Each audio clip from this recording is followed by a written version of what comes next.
Municipality పారిశుద్ధ కార్మికులు తమ సమస్యలను పరిష్కరించాలని డిమాండ్ చేస్తూ ఏపీ వ్యాప్తంగా సమ్మెకు దిగారు. అనంతపురం జిల్లా గుత్తి మున్సిపాలిటీ కార్యాలయం సమీపంలో AP municipal workers and employees federation ఆధ్వర్యంలో నిరోధక సమ్మె చేపట్టారు.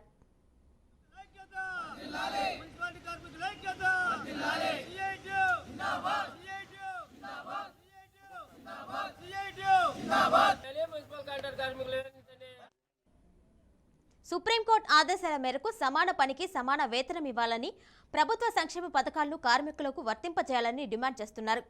కరోనా కష్టకాలంలో పనిచేసిన కార్మికులకు పని భద్రత కల్పించాలని, పారిశుద్ధ కార్మికులకు ఇండ్ల స్థలాలు మంజూరు చేయాలి అంటూ సమ్మె చేస్తున్నారు.